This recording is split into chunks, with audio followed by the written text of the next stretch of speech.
Let's get it. We about to get live.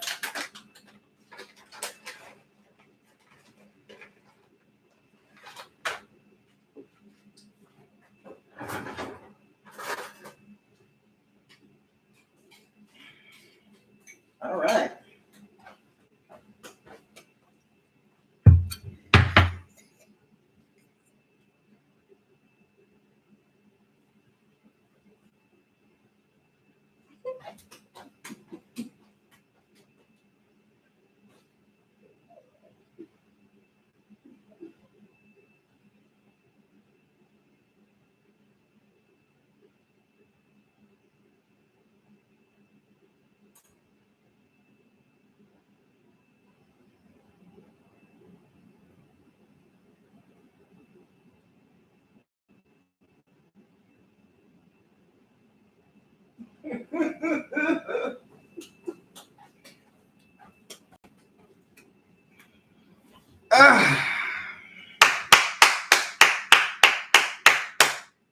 Welcome. What's up, everybody? I'm just saying, we're going to do a Corona edition of Bucos Locker. What's good? Jonathan, Eli, Perry Mathis, Eric, Marcus Allen, Jake Clark, Willie Kennedy.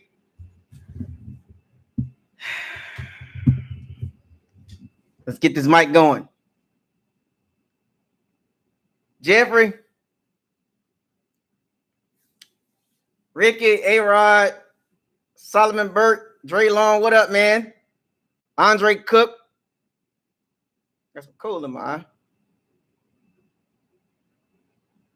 What's going on, everybody? Welcome, Clutch Sports. Welcome to Bucos Locker. Another live topic of discussion. Subscribe, like, comment, share on all the videos. Make sure you hit the notification bell icon to notify you on all new videos that's posted on this channel. Also, if you feel like donating, please feel free to donate. All the donation links are in the description box. PayPal, Venmo, CashApp, Bucos Locker. And also, if you want to send me an email, firethecannon813@gmail.com. Let's get it. Shouts out to all my bandits out there. Salute to y'all. Everybody across the books, Facebook, social media, across the board, Twitter, Facebook, Instagram. Shouts out to all y'all. Y'all holding it down. The new and improved Bucks, right? The new and improved Bucks, right? Tampa Brady, right? We about to get it in some live stuff today. We about to talk. Salute Daniel. We about to talk. Talk to him. Talk to this. What's your life like? What's your life like? So anyway, let's get down to business. The topic of discussion today is the young secondary. Now, before I get into the young secondary, I want to run through some names from 2014 to 2019. This is the time span that I'm basing this video on, along with the young secondary. So we're going to talk about the secondary that has been one of the worst in the NFL since 2014. Numbers don't lie. These are facts. You cannot refute facts.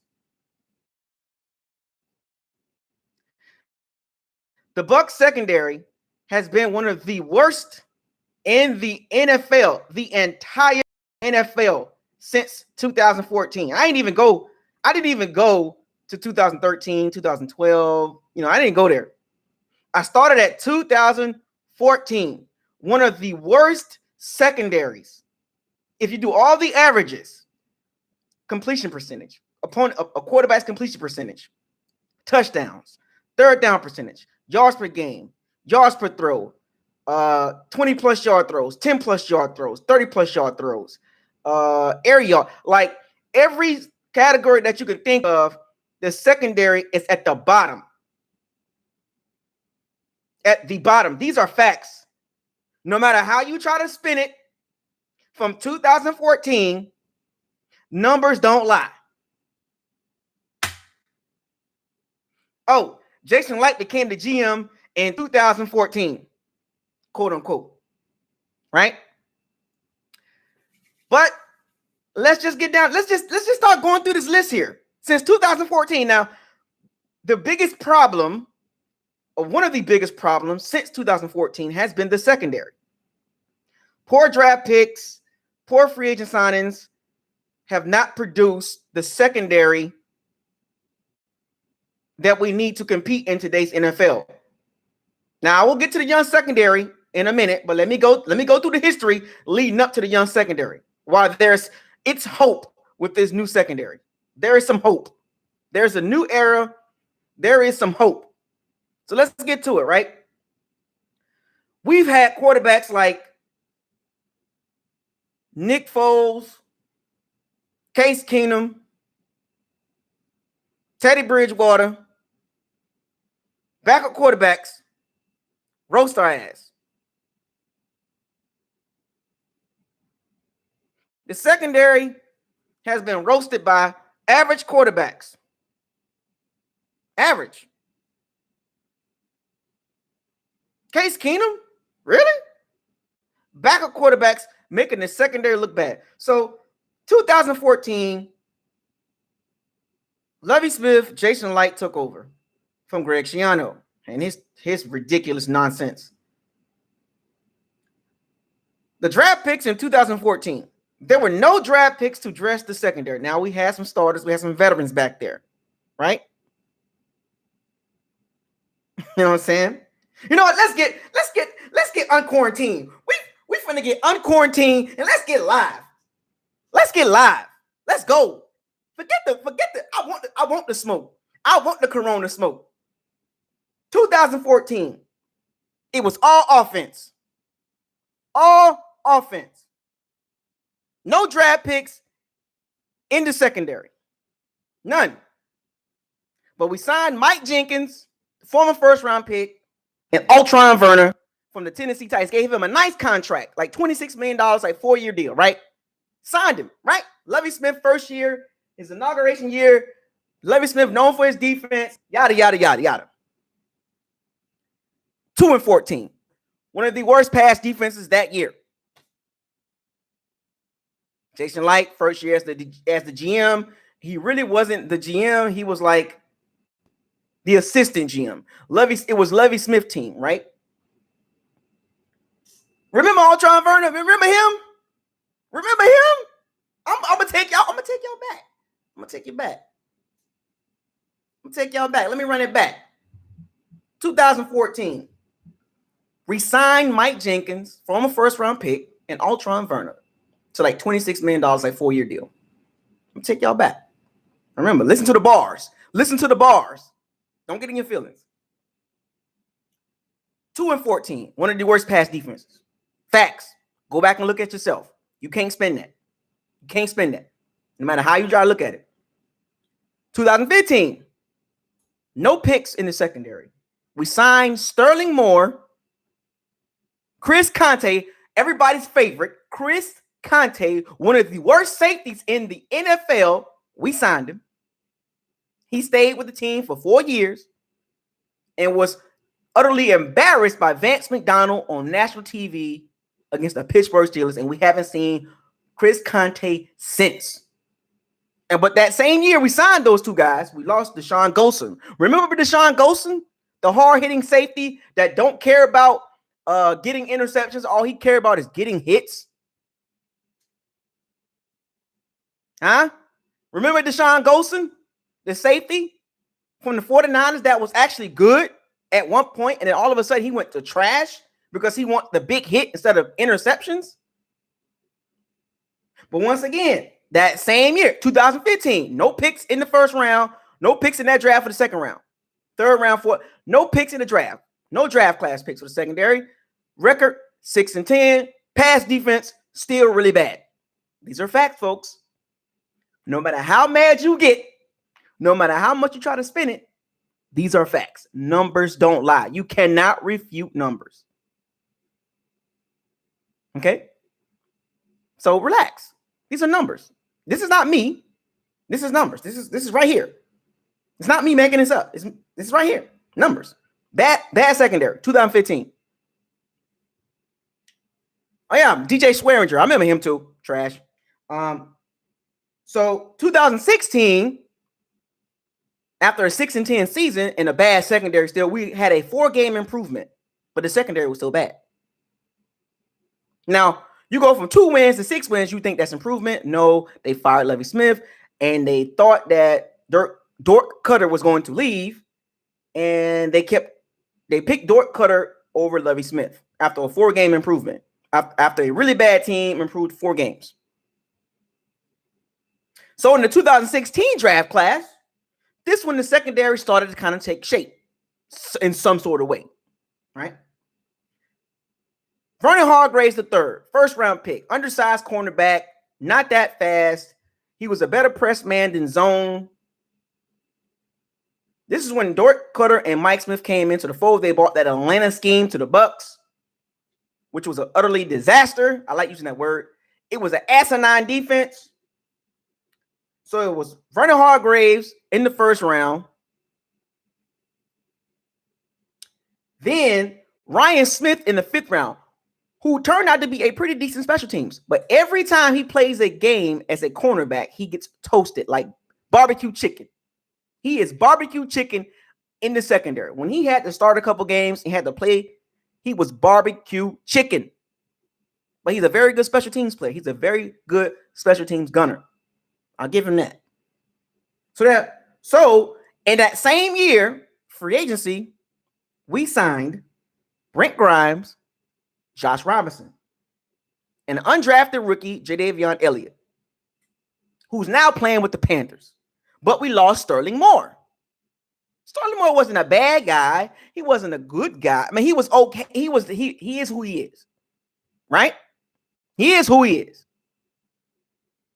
Jadavion Elliott had a little promise, but after 3 years, he went to the Panthers. He played with the Panthers last year. So that draft class, we drafted 2 young guys, and we signed Brent Grimes and Josh Robinson. Now, Brent Grimes actually did produce. He was the veteran secondary guy that they needed back there that teams did not throw to. For some strange, like they did not disrespect Brent Grimes. Quarterbacks knew Brent Grimes was still good. He was still athletic. He was still fast. He was still veteran savvy. His athleticism went pretty well as he aged. But the secondary was still bad because we had Chris Conte, Vernon Hargreaves was a rookie. It was still pretty bad. Still pretty bad. Still one of the worst secondaries in the NFL. Numbers don't lie, folks. Once again, another year where the secondary did not look good. But in that same year, it was like 9-7. The Bucs caught fire towards the end of the year. There were some injuries. They beat the Seattle Seahawks and stuff like that. They ended up winning like 5 out of the last 7 games, and it ended up being 9-7. So they was like, oh, well, the Bucs, the defense kind of figured it out. They figured out Mike Smith's scheme. Okay, 9-7. We're going into another year in the scheme. First year in the scheme, going into another year, which is 2017. There's this expectations. There's this hope that the secondary will get better. And I remember J.J. Wilcox. Yeah, we had J.J. Wilcox. I'm not mentioning guys that didn't make a huge impact, right? So, or have a serious impact. 2017, we drafted Justin Evans. His first year as a Bucs safety, rookie, actually was pretty decent. Texas A&M, 2nd-round pick. They signed J.J. Wilcox in 2017, but they lost Bradley McDougall and Altron Werner. His time was up. He was making too much money and not producing. The secondary was still bad. in 2017. These are facts, folks. You can't spin facts. You can try, but guess what? It's going to come right back to facts. You have to come at me with facts. You can't point the finger and all this stuff. A collective effort, the secondary was bad. Bad. Once again, should I name the categories again? Should I name all the categories that the Bucs was ranked 25 and below? Quarterback completion percentage, touchdowns, yards per game, yards per throw, third down, 10 plus yard throws, 20 plus yard throws, 40, 30 plus yard throws, 40 plus yard throws. Even advanced analytics showed us the Bucs secondary was horrible.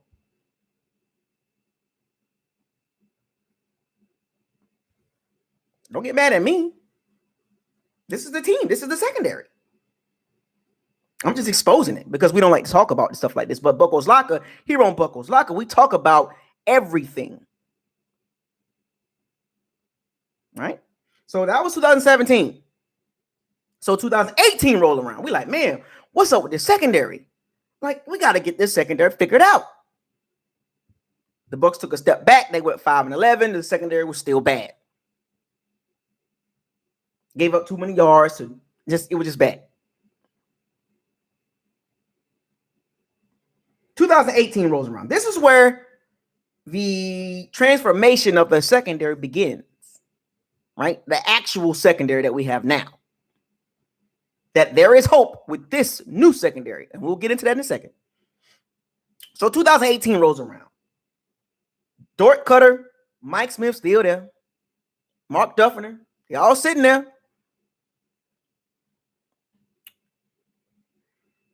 Drafted MJ Stewart in the second round. Cornerback out of North Carolina. Undersized slot cornerback. Well, he's a better slot cornerback, but he looked good on tape in college. He was aggressive, but when he ran his 40 was like a 4.4, 4.54. I mean, 4.55, 4.56, somewhere up in there. That was a red flag, but the Bucs still picked him. Right? The Bucs still picked him. Came back in the second round and got Carlton Davis. When it came again, time for another second round pick. Carlton Davis. The Bucs was like, you know what? We are going to get some cornerbacks.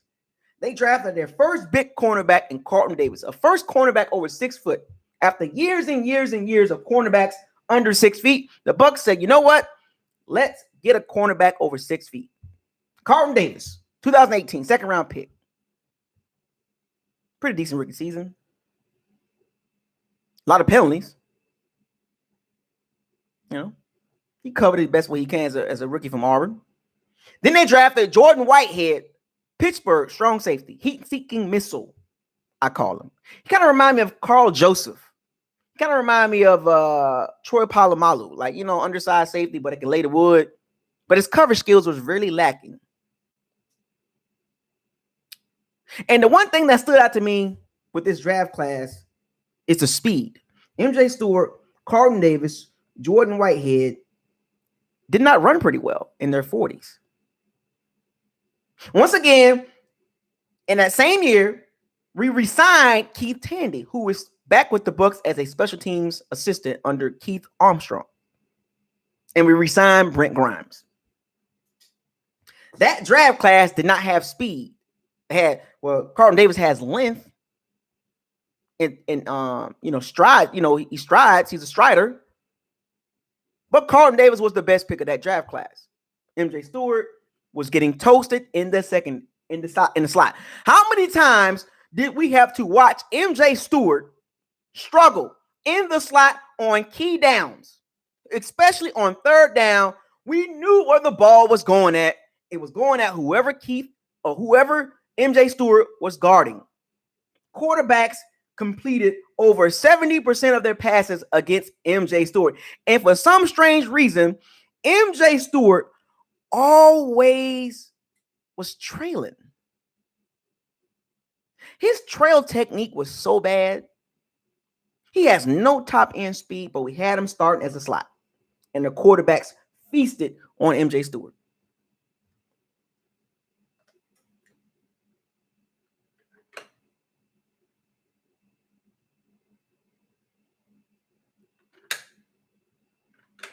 And those are the facts, folks. Exactly, Jonathan. Mr. Trail technique. Mr. Trail, for some strange reason, he wanted to play trail technique every time in the slot. He had no short area quickness. He couldn't keep up. He was too stiff. As a slot cornerback, you have to be fluid in the hips. Your short shuttle has to be high. You have to be able to change directions really quick in the slot because you're working with both sides of the field. Unlike cornerbacks, you worry about your hash unless you're playing man-to-man.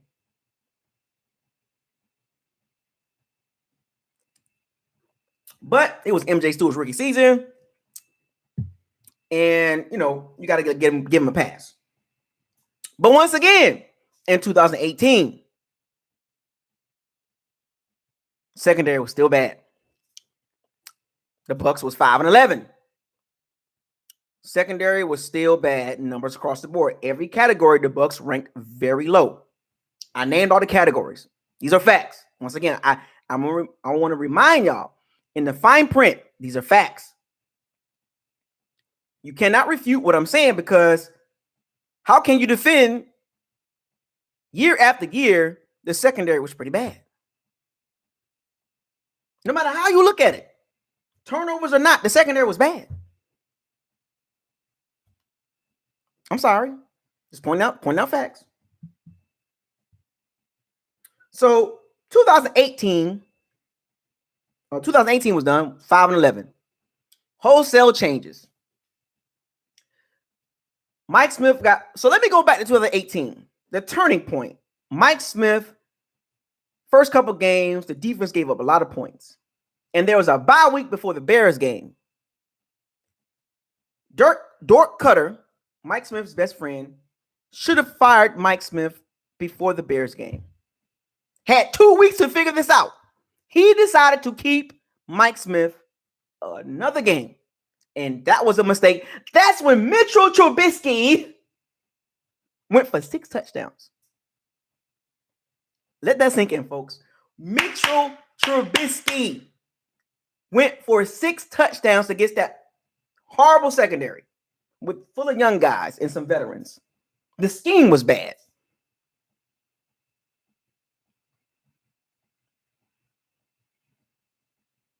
Mitchell Trubisky. Y'all see how this dude play? He's not even, if you look at the 32 starting quarterbacks, Mitchell Trubisky is not even a top 32 quarterback. I'm not even going to get into that because I can really, really drill down. But Mitchell Trubisky threw 6 touchdowns. The Bears beat us, 45-10? It's horrible. The secondary was confused, didn't know what to do. Then after a few games, they finally got rid of Mike Smith and brought in Mark Duffner. And there was some improvement, but the defense was still bad.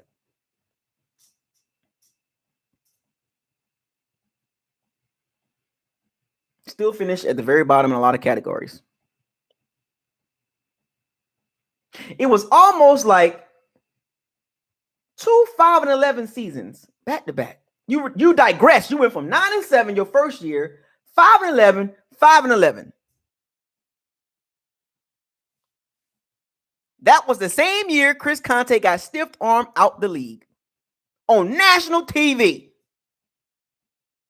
Haven't heard of Chris Conte? Says, has anybody seen Chris Conte? Has anybody ever do you know where he at? Where does he live at? Has anybody seen Chris Conte? Christopher Conte?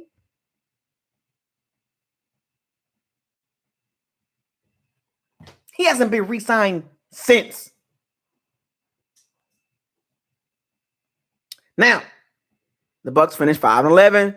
Dort Cutter got fired. Mike Smith got fired. Of course, early in the season. Mark Duffner the whole staff got axed. The secondary was still bad.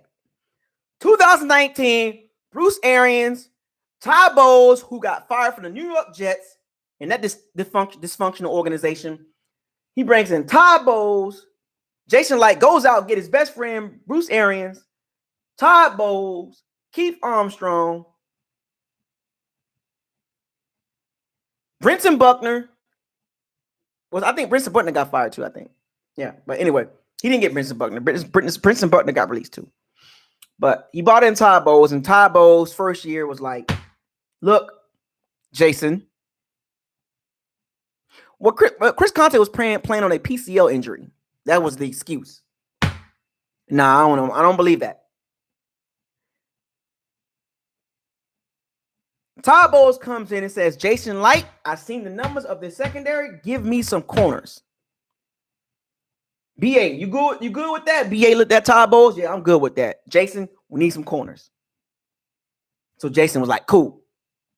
Now, Jason and his team, his scout team, his player personnel director, his talent scout team, their job is to find talent. Have they done a great job finding talent in the secondary? Up until 2018, no. They hit on one cornerback in 2000. I mean, they hit on a cornerback in 2018. Kind of the jury's still out on him because he doesn't produce interceptions. He gets a lot of deflected balls, but he still got length and he still is pretty decent. So, and then Jordan Whitehead, he's an undersized safety. Speed a little questionable. His coverage, yeah, but that's okay. He graded out okay as a rookie, right? So 2019 rolls around, draft comes up, and you can tell this is a Todd Bowles draft right here. Todd Bowles said, look, give me Sean Murphy Bunting, 5'11", 6 foot corner that can play slot 2.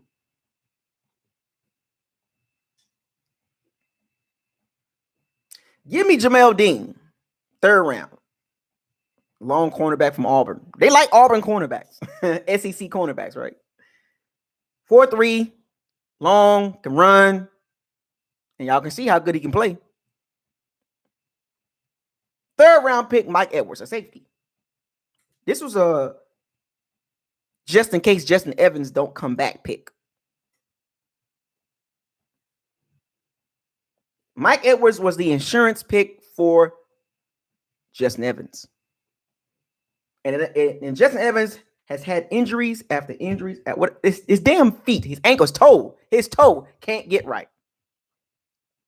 The last 2 seasons, Justin Evans has been missing in action because of a freaking toe. And for some strange reason, that toe is not cooperating. He has some setbacks, so they had to draft Mike Edwards. I don't know if Justin Evans is going to come back. This is like one of them freak injuries or whatever. This goes back to scouting. Yeah, toe and heel. This comes back to scout. How come the Bucs didn't pick up on this prior to drafting Justin Evans? Why didn't they pick up on his heel and toe injuries? Poor evaluations by Jason Light and his staff. I don't know if this was pre-existing or it's just weird. So let's get to 2019, last year. Expectations wasn't high. Games passed by. Rams game passed by. The Giants game passed by. Or the Giants, the Rams. Panthers game passed by. The Saints game passed by. The Titans game passed by. The Seahawks game passed by. All these games passing by. And I'm like, the secondary still look bad. Now, mind you, we're playing with young guys. So you really can't get too mad. You really can't get too upset. But it's like, damn, man, I wish we would have had some veterans back there. But we had to work with what we had to deal with. We had to deal with 2018 draft class and 2019 draft class. And those were growing pains. It was very frustrating, very, very, very frustrating to see quarterbacks like Daniel Jones toast the secondary. Ryan Tannehill go on a 90-yard drive to take the lead in the 4th quarter, which the Bucs were up 23-20 in the 4th quarter. Ryan Tannehill proceeds to go 90 yards. First down in the 4th quarter. 90 yards. We were up 23-20. Now, granted, the ref screwed us on that game. It was a fumble. Devin White got it and took it back for a touchdown. They said it wasn't a fumble, but it was a fumble. So we probably should have won that game. But that was a weird game. Seattle comes around. Russell Wilson, blow for blow. Him and Winston. Boom, boom. Blow for blow. Both secondaries couldn't keep up with both of those quarterbacks. Russell Wilson, the Bucs were up once again. Russell Wilson goes down the field, scores a touchdown. Game's tied. Overtime. Russell Wilson gets the ball, drives down the field, touchdown. Game over. 40-34. That was the game where Jamel Dean did not look good. Russell Wilson had a field day on Jamel Dean, and he was struggling. He looked tired. He looked like he was not in football shape. Vernon Hargreaves running around looking stupid.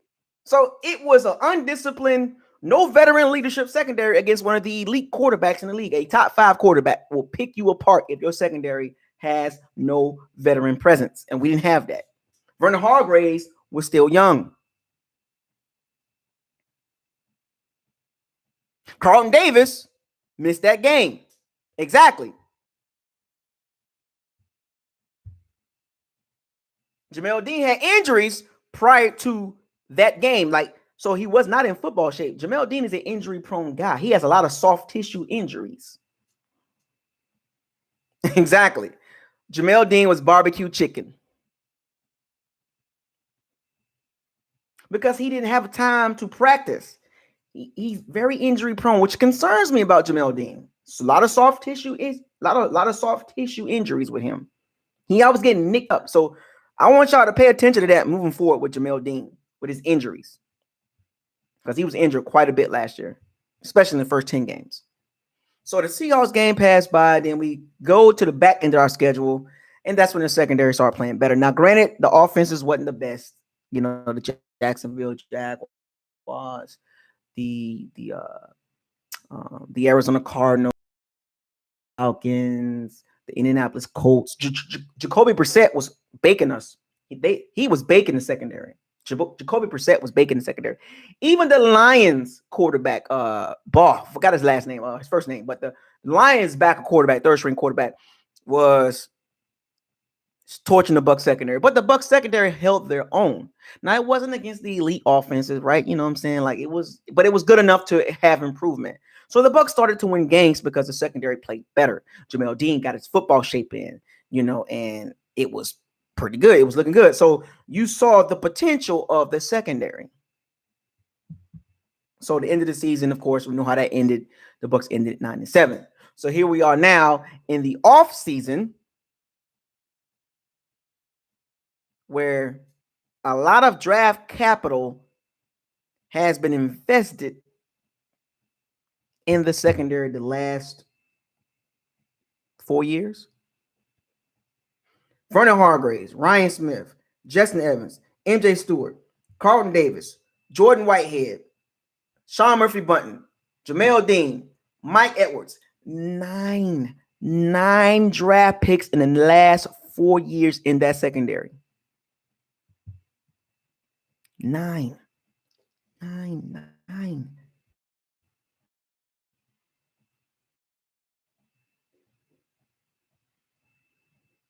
9 picks in that secondary. Full of young guys. These guys that's on in the secondary, but the starting cornerbacks, Carlton Davis,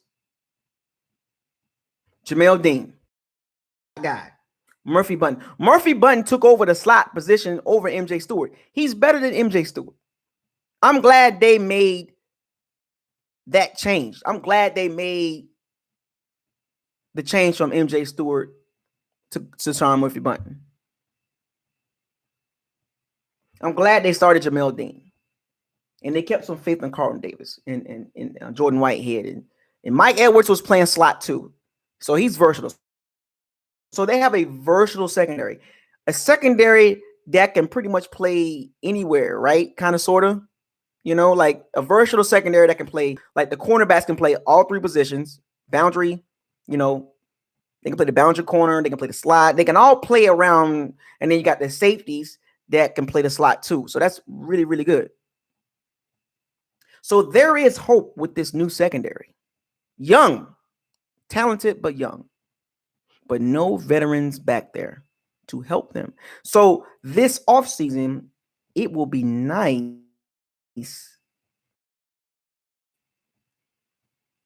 to see a veteran safety, maybe, just a guy that kind of like help him out, like Tony Jefferson, right? A guy that's been in the league, professional, what he's doing. Tony Jefferson will be nice. I know there was talks about Logan Ryan, and all this, but he's going to cost too much money. But Tony Jefferson played under Todd Bowles in Arizona.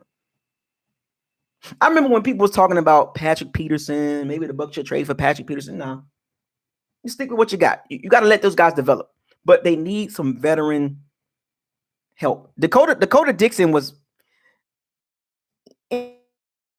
injury prone.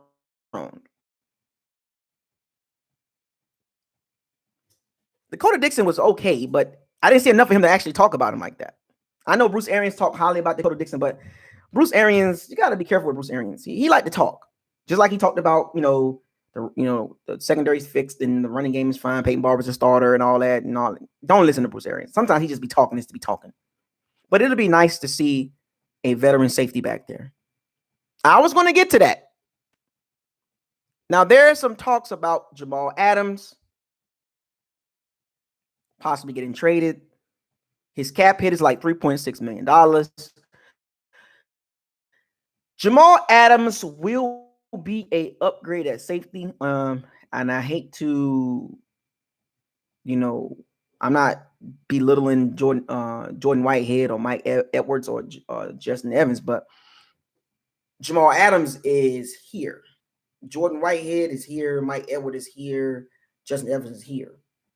So to sign Jamal Adams or to trade for him, the Bucs have to give up draft capital. The Jets are not going to take anything less than a first rounder. Now, they can do a player swap. I mean, they can probably do OJ Howard in a draft pick, maybe. Because OJ Howard is on the trading block, by the way, folks. I told y'all. OJ Howard. I mentioned this in my videos when the season was over with OJ Howard possibly getting traded. Y'all didn't believe me. But here we are in April. OJ Howard is on the trading block again. Do not be surprised. I'm not surprised that he's on the trading block. When Bruce Arians mentioned OJ Howard got talent but is not clicking on the field, that was a telltale sign. He was on the block last year before the trading deadline. But back to the secondary. Now, signing Jamal Adams. Signing Jamal Adams would be a makeup for not getting Mika Fitzpatrick or Derwin James. Because we all know there's a lot of us feel that Derwin James or Mika Fitzpatrick should have been on the team. But for some strange reason, they're not. And these two guys are Pro Bowl safeties. And what have the Bucs needed over the years? Safety help. But I fault that on Jason Light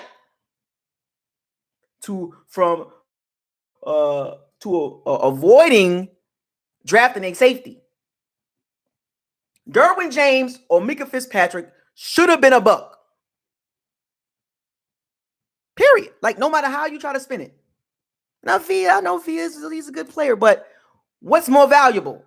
A D tackle or a safety that can cover and can play multiple positions? What's more valuable? In today's NFL, what's more valuable? The ROI right now is not in our favor for passing up Mika and Derwin James.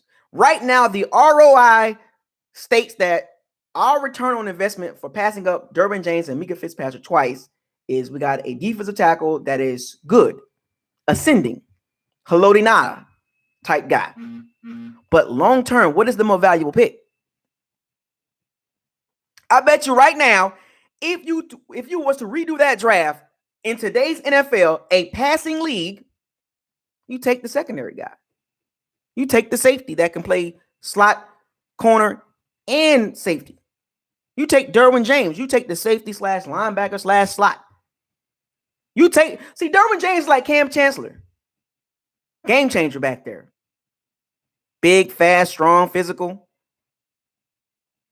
Mika Fitzpatrick. You seen what Mika Fitzpatrick did to the Pittsburgh Steelers secondary?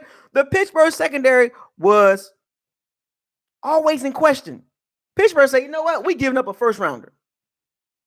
They gave up some picks to go get Mika Fitzpatrick. Mika Fitzpatrick changed the Pittsburgh secondary. He had like 4 or 5 picks. Now the Pittsburgh secondary is more credible, like more respected. The Dolphins were tanking, so they wanted picks, and they got 3 first-round picks. So the Dolphins was smart. Chris Greer, Brian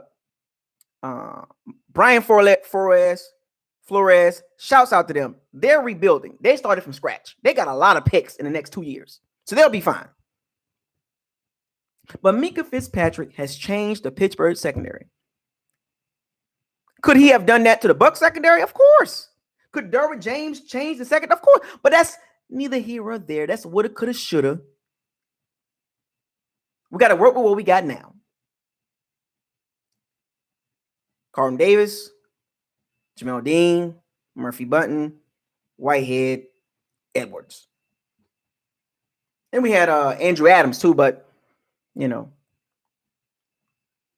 Dakota Dixon, Ryan Smith. It's a young secondary. But if the Bucs was to make that move to get Jamal Adams, I don't know. Oh yeah, DeMonte Casey is pretty good too. Yeah, he plays very well for the Falcons. I actually like Devontae Casey. He all right. I am Jamal. Yeah, he's nice. I've been watching him. He can lay the wood, and he's very physical for a guy his size. Yeah, Casey is pretty nice. The Falcons safety. I think he was a 5th-round pick. But I mean, here we are in 2020, man. And we're gonna see what these guys can do in another year of Todd Bowles' defense. The second year in Todd Bowles' defense, we're gonna see if these guys can improve on what they did the last 5 or 6 games last year. If they can do that, the sky is the limit for the secondary. The secondary can be finally respected. Quarterbacks can finally respect the secondary if the secondary continues on their understanding of Todd Bowles' defense. Remember, the more you play in a system, the better you get, because you understand the nuances of where to go at, where to be at, the coverages, the distance, situational football.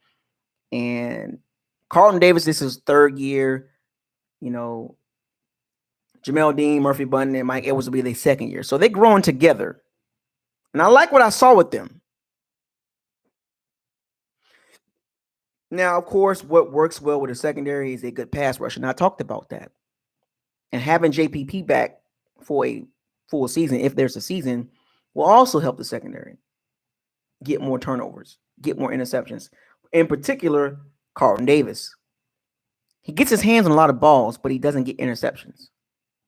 We've seen cornerbacks like that in the league, and cornerbacks like that in the league end up being good, but they don't ascend. They kind of plateau. So this year, I'm expecting Carlton Davis to get at least 4 picks. 3 or 4 picks, man. Just give us 3 or 4 picks, maybe 5. You're too long. You got good skills. Get some picks. You're batting balls down, but you ain't getting interceptions. If you got your hand, I was taught in football, if you get your hands on the football, if you're able to get your hands on the football, that's an interception.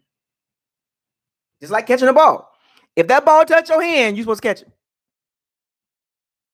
That's the rules. If you play cornerback, safety, receiver. I have since I was little.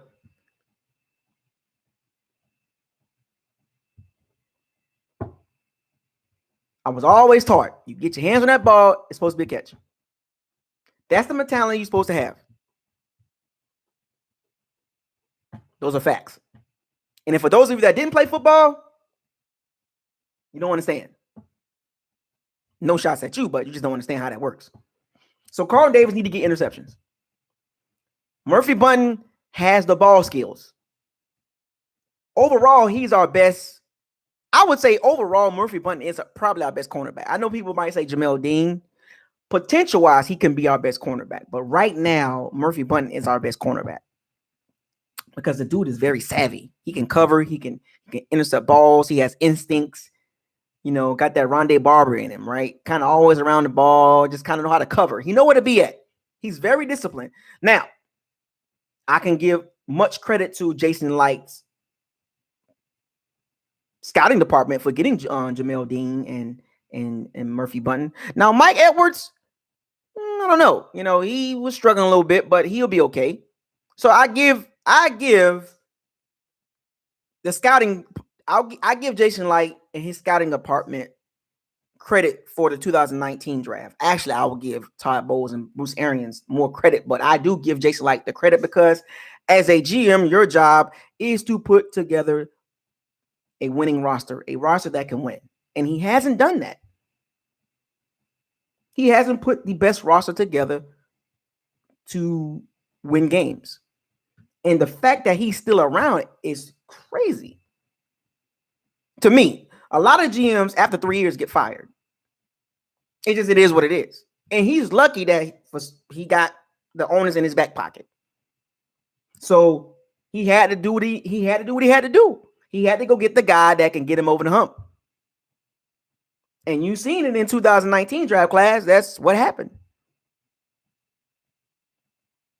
Now, granted, this is a short-term deal. This is a short-term window. Now, what the future holds, I don't know.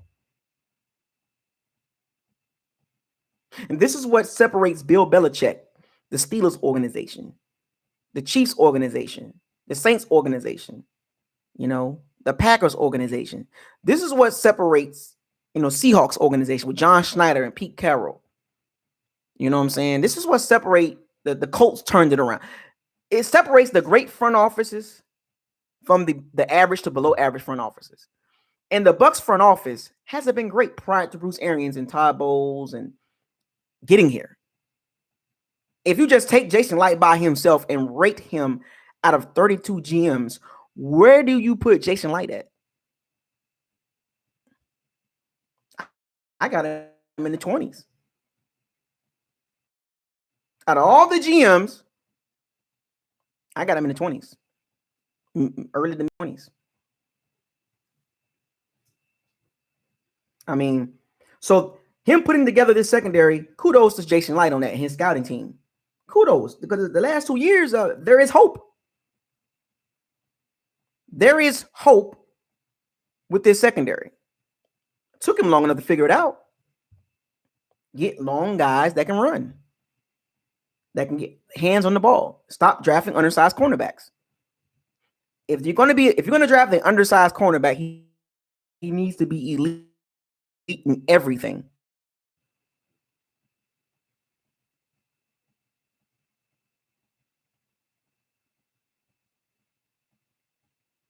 So kudos to Jason Light and his scouting team, his personnel director. They have done a good job. They have gave the Bucs fans hope moving forward in regards to the secondary. This secondary can be around for a few years. Now, of course, at some point, you got to resign these guys. And if you got 5 guys that's really good, you're not going to be able to keep all 5. So we know how this works.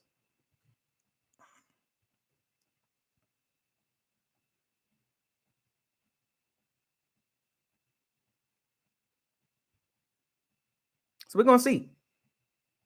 As long as the secondary improves, the team will be fine because we're going to play some top-rated offenses. We got the Saints and the Falcons, Packers, the Chiefs coming in. The Rams, of course, the offense is kind of crazy, So we're going to play these guys. Or these quarterbacks. And the secondary got to be up to par because playing the Kansas City Chiefs, good luck. Good luck playing the Kansas City Chiefs. It is what it is, folks. Good luck. Good luck playing the Kansas City Chiefs. That's the team to beat. Facts. defending Super Bowl champions.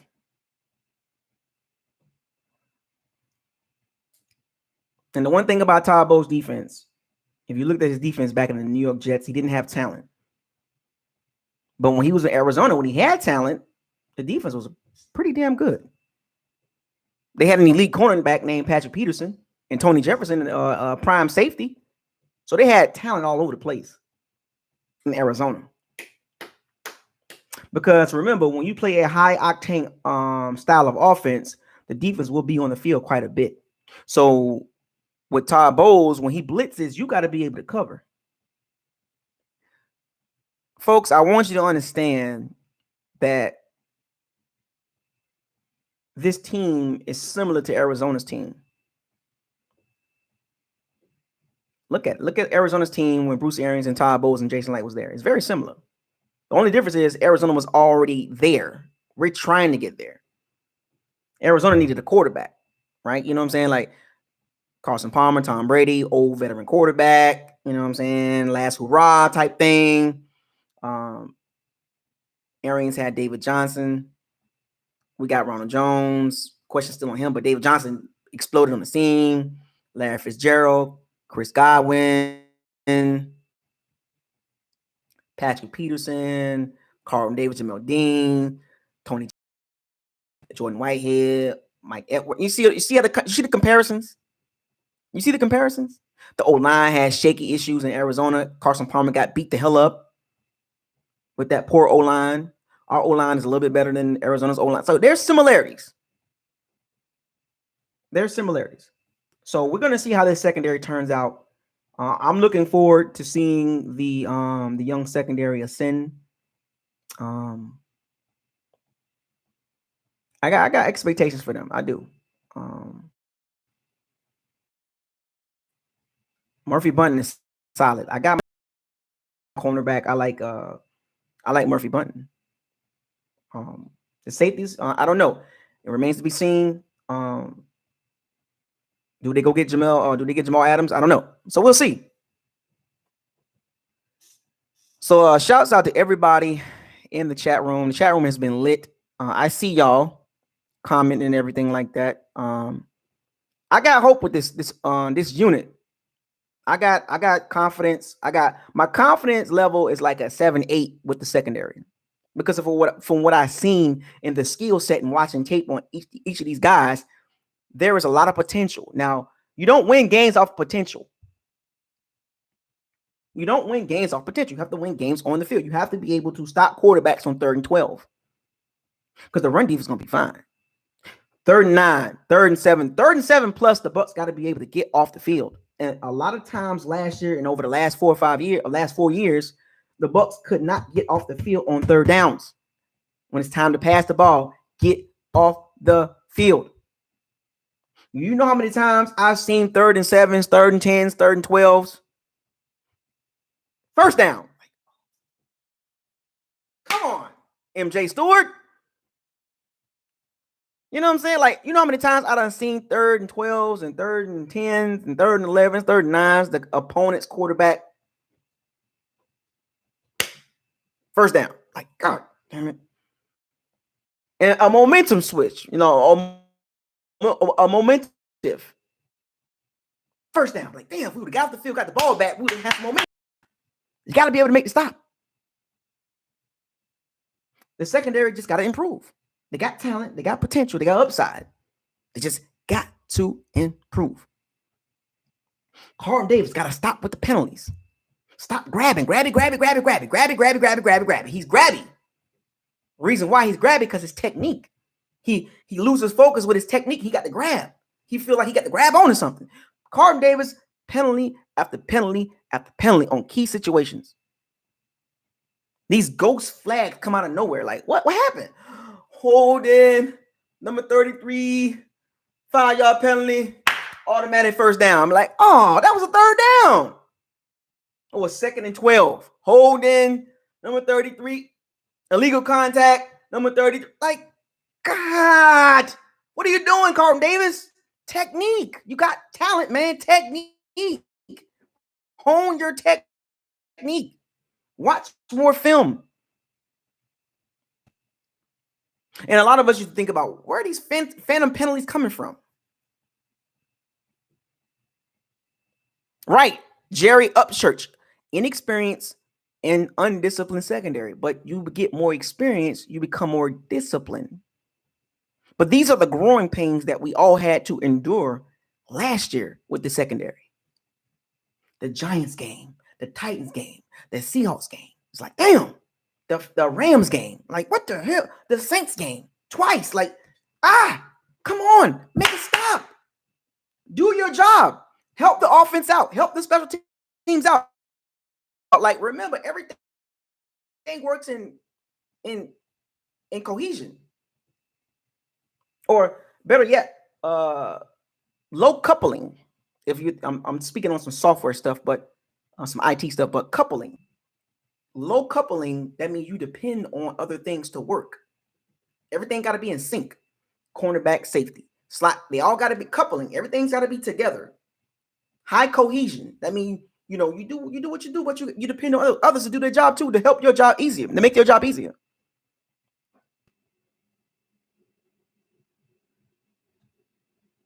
Everything works in cohesion, man. Like, everything got to be in sync. I depend on you and you depend on me. Just like offense, defense, and special teams. Cornerback, safety, slot. They all got to be, the defense, the password, everything got to be in sync.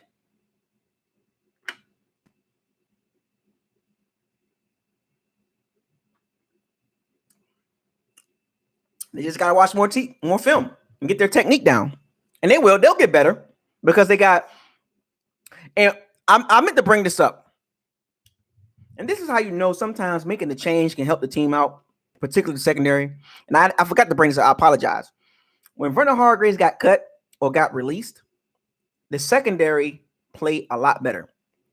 So that tells you a bad influence in the locker room. They were looking up to Vernon Hargreaves. They had the mentality of Vernon Hargreaves. I'm just here. I'm trying to get on some girls. I'm doing me. Remember when JPP said they was in the locker room talking about getting on girls and all that stuff, and he yelled at some guys?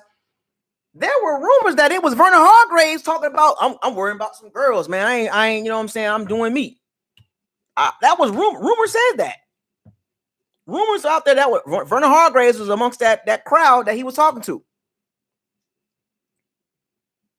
Is that true? Was Vernon Hargreaves one of the guys that Jason Light was yelling? JPP was yelling at?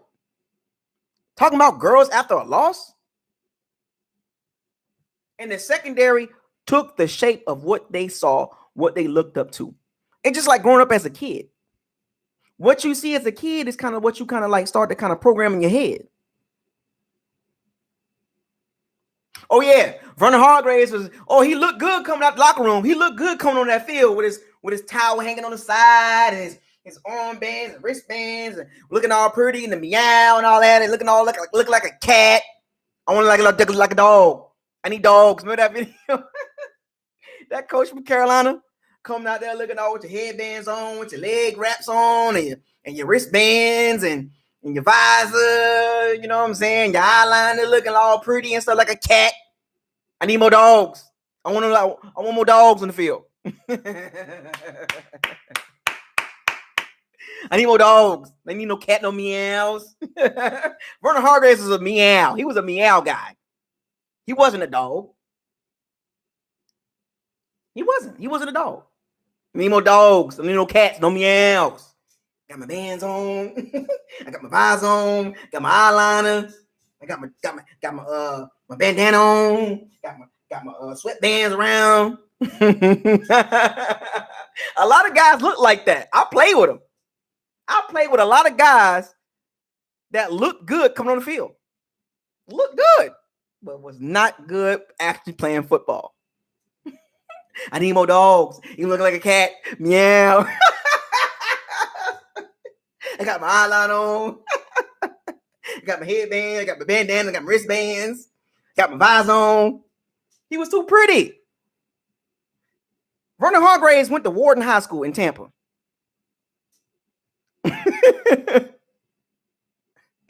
Just too much going on. Vernon Hargreaves is all he was all looks, man. He looked like a cornerback, but he didn't play like one.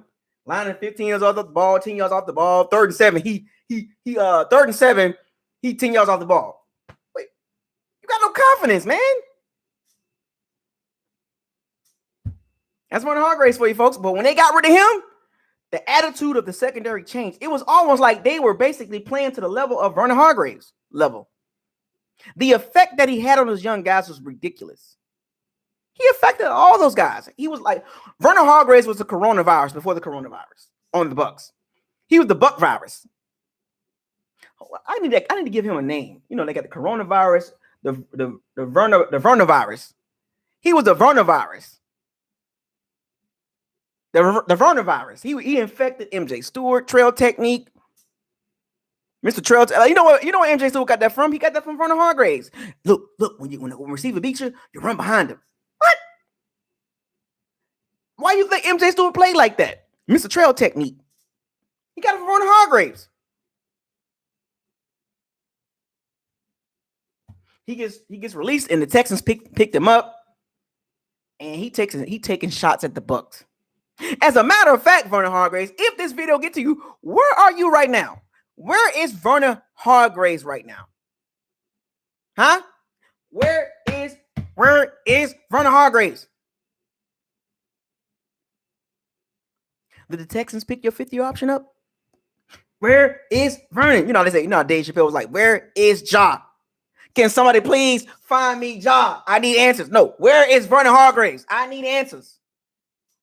Is he signed? Did he resign with the Texans? Did they pick his 5th-year option up?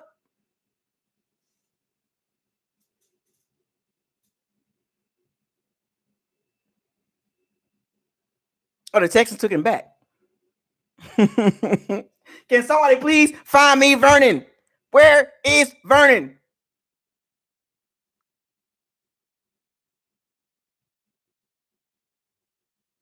Yeah, I know he was with the Texans last year, but did they re-sign him? Did they pick his 5th-year option up, or did they give him a contract? Okay, they released him and they took him back. Okay. Oh, they released him and they took him back. What was the contract like? Remember, he was a first-round pick, so whatever he get now, they ain't nowhere what he should have got, or where he thought he couldn't get.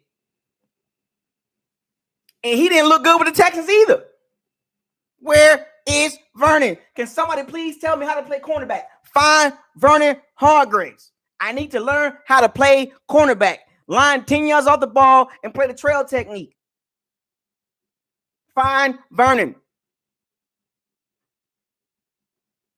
Oh, 1-year deal. He got a 1-year deal.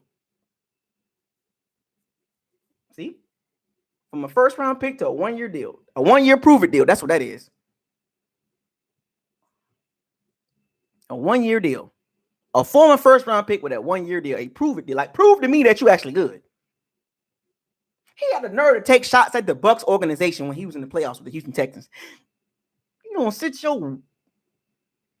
I got my bands on. I got my visor on. I got my eyeliner on. Meow, meow, meow, meow. He's a soft cornerback, man. Soft. Had no dog in him. You know what's so funny? Remember that play when Devin White chased Chris Carson down? Guess who was running with Chris Carson? Vernon Hargraves. Guess who Devin White also walked down? Vernon Hargraves. You know how many times I've seen Vernon Hargraves running next to a receiver or a cornerback, just running next to him when they got the football? Like, go get the damn tackle. Stop running next to the guy. Go tackle him. He running next to Chris Carson. Just tackle him. What you doing? Don't run. Hey, what's up, man? Like, he was running next to Chris Carson. Devin White was like, I'm finna go get it. I'm gonna go get him. He running next to Vernon. He running next to Chris Carson. Like, what are you doing? He had no effort in that game. Yeah, he got released after that game. Chris Carson not even that fast. He running next to Chris Carson like, I'm a guide you on out of bounds. I'm gonna guide you right out of bounds. What in the world? Just tackle him. You just run right to the side and tackle him. He running next to him. What you running next to him for? It took a linebacker that run a 4.42 to chase Chris Carson down and make that tackle with a fumble, forced fumble. Meanwhile, Vernon Hargraves, I'm going to guide you on out of bounds. Me and Mr. Meow, I'm going to guide you on out of bounds. I don't want to tackle you. I don't want to tackle you. Embarrassing. I need more dogs. I want to play with some dogs. I don't need no cats, no meows.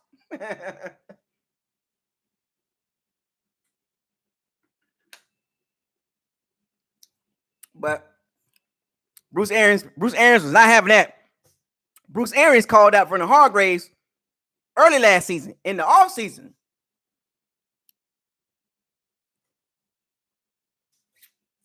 But anyway, let's get back to the guys that's on the team. So I want to see improvement. Not I don't want to see. I want to see improvement. I want to see improvement in technique. I want to see improvement in cover skills. I want to see Carlton Davis improve. I want to see Jamel Dean get over his injuries, his soft tissue injuries, stop being injury prone. I'm not too much worried about Murphy Bunting. I think he's going to be fine because I like his overall skill set. Jordan Whitehead get a little bit better in the coverage. Mike Edwards continue to get more versatile, stay versatile. He'll be that wild card guy. He can play slot, safety. You know what I'm saying? I don't know if they might go draft or go sign Jamal Adams or draft for safety. Justin Evans, I do want to see him get back. I do want to see Justin Evans come back. I do. I would like to see Justin Evans with the secondary. Because Justin Evans, before he got hurt, he was not bad at all. He was just, he was ascending. Like he was a pretty decent safety. He wasn't like an elite or like above average safety, but he was an average safety that got room to get better. And I do want to see. I hope Justin Evans can come back from his toe injury and them heel injuries, man. I hope he can. I hope he can. And if he can't, we got Mike Edwards and we got Dakota Dixon.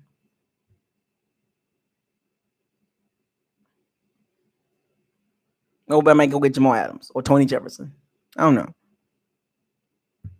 But can you imagine this second? Can you imagine this secondary though? Like, can you imagine Justin Evans free safety, Jordan Whitehead strong safety, Murphy Bunting slot, Jamel Dean, Carlton Davis?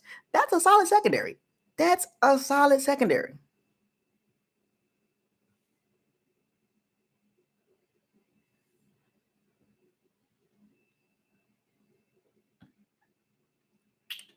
And one thing I do want to see.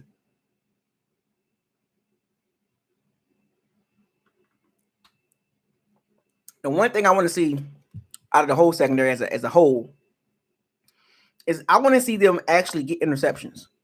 Murphy Bunting is like the only one that can actually get interceptions. And Jamel Dean. Jamel Dean is a little tricky sometimes, But I can count a few interceptions that Jordan Whitehead dropped too on some key situations. Jordan Whitehead dropped the pick 6. If he just would have stayed running, he knocked the ball down. He got the whole hand, got both hands on the ball. He can catch. Carlton Davis, Jordan Whitehead, Mike Edwards, they got to get interceptions. Carlton Davis got to stop with the penalties, man. Stop with the illegal contacts and all that stuff. I remember what was that game when Carlton Davis was getting penalty after penalty? He had like 3 of them things, like 3 or 4 of them things. He got 3 of them things. Chef Trez, shouts out to Chef Trez. 3 of them things. It was like back to back to back. It was like illegal contact, holding, pass interference. I was like, what are you doing, Carlton Davis? He was killing the Bucs defense on key downs too. It was like back to back to back. It was like, somebody get him, bench him. Hey, come, hey, remember when you play football? Remember when you play football and you do something bad, and the position coach be like, "Come here, hey, come on." You're like, "Nah, I got it, coach." You're like, "Nah, man." It was like key situations. Carlton Davis was like, he got scared. Like, I got to grab him. Like, it was like back to back to back. I could not believe that. Man. Couldn't believe it, man. Wait, was the Giants game or the Titans game? Oh, game day, Tampa Bay. What do I think about the cornerback depth after Davis? And the cornerback depth on Ryan Smith. They might have to draft 1 or 2 guys, or maybe some. There will be some undrafted guys. The Bucs have done an okay job doing that. Yeah, I told you, Jordan Whitehead. Yeah. Yeah, Jordan Whitehead be dropping some picks, man. Ball skills, man. I'm telling you, man. Go back and watch those games. I can't remember the games, but Jordan Whitehead, Joseph Stokes II. Shouts out to you, Joseph. I appreciate that, man. I told you, Jordan Whitehead dropped a few picks, man. He dropped a few picks. I was like, damn, he dropped 4 picks in the first 3 games. Panthers game, Giants game. Yeah, the Giants game. I was at the game. I remember that game. He dropped that pick. I told folks, remember, football is 3 phases in the game. And within those phases, other parts have to work. Can you imagine if the secondary got some of those picks, like actually converted those drop picks to actual picks? If you want to make a video on how many drop interceptions the Bucs had in the secondary. I think we led the league in that. I didn't count how many drop picks, but I think we were in the top 10 in drop interceptions. Jamel Dean, Carlton Davis, Jordan Whitehead, Mike Edwards. I really think that we had over 10 picks that it had to be over 10. It had to be over 10 if you add up the secondary drop picks. Can somebody make a video of that? I want to see the drop picks. Since we like to count and make videos of other stuff, but let's make videos of the drop interceptions. Can anybody do that? That's gonna be a long video. I know. I know it was at least 10 drop interceptions by the secondary. Can you imagine if you convert those drop picks to interceptions, actual interceptions? Changes the whole outcome of a lot of stuff, man. I can count 10. If we go back and watch the game together, we can watch I can count 10 picks that were dropped. Turn those drop picks into interceptions. It's a different look on that team. Now, mind you, like I said before, it's a coupling thing. Everybody have to play their part. Everything connects with each other. Oh, so Dre Long, it was 11 picks. So it was 11 drop picks, folks, according to Dre Long, one of the bandits. Shouts out to Dre Long, aka a bandit. See, my bandits be doing my research, man. Bandits be doing some research, man. I got some guys in here that can pull up some stats. I got some guys in the chat room that can pull up some stats about a lot of stuff. Dre Long just looked it up. 11 drop interceptions by the secondary. It's Dre Long. That's one of the bandits. Shouts out to the bandits. The bandits don't play, man. The bandits don't play they don't play. Appreciate it, Dre Long. Smallville said 12, but Dre Long said he just looked it up. It was 11. So, needs to improve. That why you think Jamal Adams and possible drafting a safety is in the ballpark, because the safety play has been lackluster over the last 4 or 5 years. I mean, you can't hide that, man. So let me ask y'all a question. What is the over-under as we get towards the end of this video? What is the over-under in interceptions by the secondary? Over 15 picks? Under 15 picks as a whole. Only second. I'm not talking about linebackers. I'm not talking about the front 7. Anybody in the front 7? No, I'm talking about secondary only. What is the over-under on picks? 15 total or under?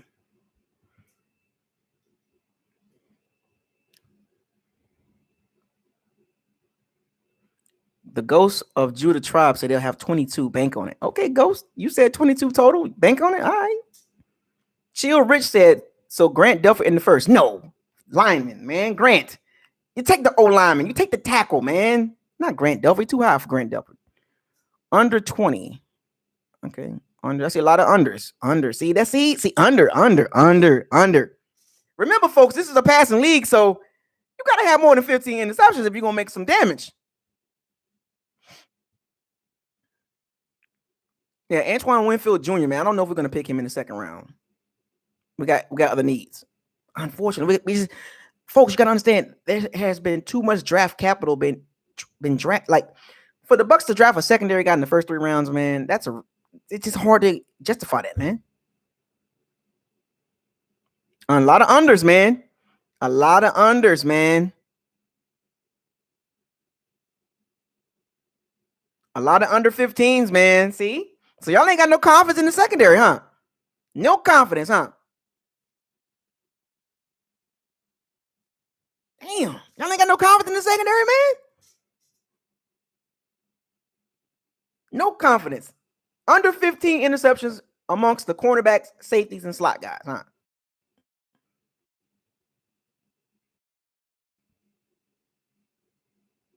Damn. Andre Cook says, as long as Charlton Davis starting under. Now, okay, as a team, all right, let's make it easier. As a team, how many interceptions? Over 20 or under 20? As a team, okay? As a team, over 20 or under 20?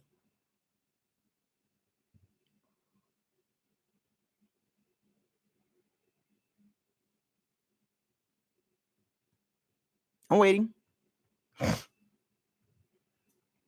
As a team, over 20 or under 20? Richard Dennis, you said under? Okay.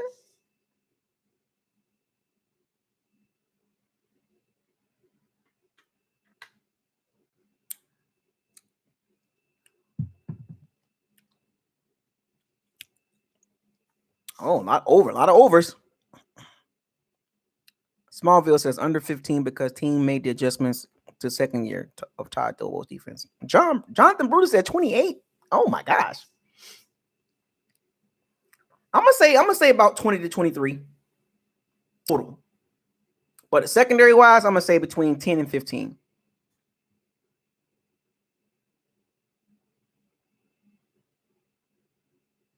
Mm-hmm. About 10 to 15 amongst the secondary. Total, I would say 20 to 23. So there you have it, folks. Year 2 in Todd Bowles' defense with the young secondary. A lot of upside, a lot of potential. There you have it. High expectations. Now, here we go again. This is reminding me of 2016. After we went 9-7, it was like, oh, the Bucs, high expectations again. And remember, folks, keep in mind, team win games. 3 phases: offense, defense, and special teams. They all have to be coupled together, very closely coupled.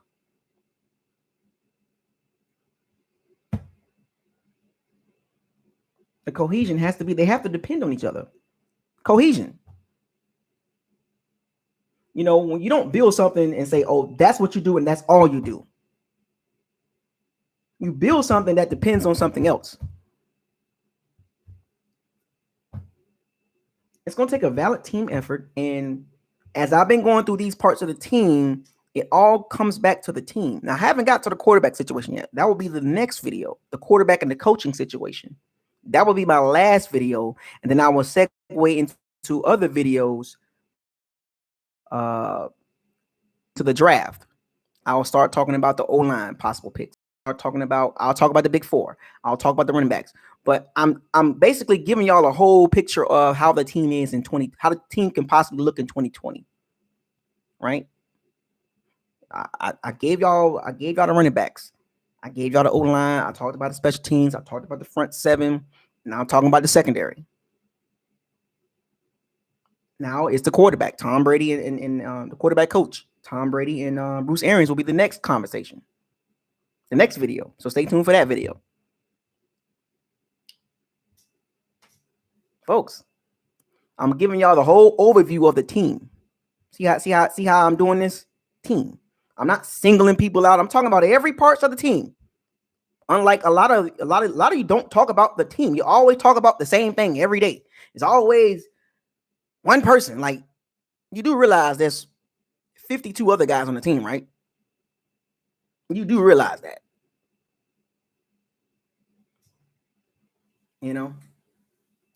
So yeah. So stay tuned for that video, the video about Tom Brady and Bruce Arians That video will be fun. It will have a lot of I'll have some interaction. I might do that live with the Bandits and the Bucks fan base. You can dial in, or you can call in, or video webcam in and talk about the situation. That will probably be my longest video, because I know a lot of people want to chime in via webcam, and I might do call-ins. I don't know, but I know a lot of people gonna want to talk about that. I know people want to have their opinion on it, so I might open the floodgates for that, or I might just keep it video chat webcam. I don't know. We'll see. So stay tuned for the Tom Brady and Bruce Arians video. That will be the last part of the video of the series, the topic of discussion of the Bucks team, the current state of the team. So I might bring y'all back a little bit before I get into the current state, but you get where I'm going with this. And I talked about the Titans too. So with that being said, shouts out to everybody in the chat room. Got my oatmeal here, man. I got cold oatmeal.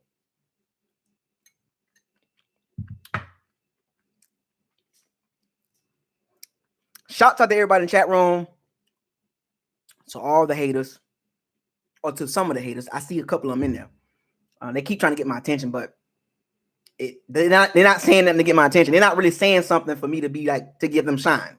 So I'm gonna call them haters, because they're not saying anything to get me to talk about what they're talking about, because they're just trying to get attention. You know, haters like that. They like to troll, right? And for those of you that don't understand how this works, when you do YouTube channels and you have a platform, whether it's a Facebook group or YouTube channel, you have to expect people not to like you. You have to have thick skin. You have to be able to like, it is what it is, because people just not going to like you because of whatever reason. They don't like how you talk, what you talk about. You have to be able to just like read it and be like, all right, because if I don't do that, I'm going to be responding to everything. I'm not one of those guys. I've been doing this for 4 years now. Have you ever seen me really like get into, like, maybe that one guy I got into it with, we're not going to name his name, but I made a video about it, but I don't really do that. You know what I'm saying? So I let those guys talk, run their mouth, whether it's in the Facebook groups or in the videos, man. They don't faze me, man. Like, they fail to realize they still got to wake up every day in their current state of life. They still got to wake up. Wherever they at, they still got to wake up and do the same thing they were doing like they was doing yesterday. I wake up and I'm happy. I keep telling folks, you can't come on this channel and just, you can't do it. It don't work with me, man. I'm a cool guy. I am actually a cool guy. You know what I'm saying? I'm a cool guy. I'm not a mean guy. I just like to talk football, and I like to keep it real, raw, and uncut. I make sure everything remains raw, and some people just can't handle it. I don't push the narratives on my channel. I just don't do it. Anyway, shouts out to all the bandits supporting the channel, man. Salute, double salute. Not supposed to do that, but let me give a couple shout outs real quick. Kent Jackson, man. Montez Thomas, where you from? Where you at? Where y'all at? Is everybody okay? Before I end this video, I want to make sure everybody's okay out there, man. Is everybody okay? Everybody, family good? Kids? You know, pets? Are your dogs doing good? I need some more dogs. I need more cats. I don't need no cats. I need some more dogs. Tony Lee, you good? Oh, they can't use my platform for attention, man. I give people the attention that deserves it. Like, shouts outs, you know, true Bucks fan. Jonathan Brody, like, everybody good, man. I want to make sure everybody, all my bandits is good, man. You know what I'm saying? And that's what matters. The Bucks fan base, I respect everybody out there. I don't disrespect nobody. I don't do none of that. I come on this channel, I make videos, and I do it. I try to represent the Bucks family across social media. If you don't like that, then I don't know what to tell you. All good in Nashville. I see, okay. Nocturnal Tech Talk. Everybody good in Tampa. That lockdown still going on. And I got a new laptop too, so I'm actually testing it out right now. So, but yeah, I got some more stuff coming too. We got some more gadgets and goodies, but I'm gonna save all that for the regular season if we have one. You're gonna see a lot of the blank screen back here, but I got some stuff coming. I'm gonna wait till since we all in, right? Since we all in the 2020 season, I'm gonna go all in too. Ride that wave, right? But anyway, to all my pirates, to all my bandits, special shout out to y'all. Keep doing y'all thing. Keep supporting the channel. Subscribe to the channel. Like the channel. Share all my videos. Follow and like the Facebook group, Bucos Locker. I appreciate the support. My Cash App is Bucos Locker. Cash App, $ Bucos Locker. PayPal, Venmo. The donation links are in the description box. It's the big box with all that stuff, information in there. It's all in there. So if you feel like want to donate, it all goes back to the channel because I'm trying to save up and get some other stuff. But y'all will see. I keep saying that, but I'm gonna do it anyway. Fire those cannons. Seize the day. Raise the flag. Bucos Locker and the Bandits. We risking it all to go get the biscuit. Bucos Locker and the Bandits. We out.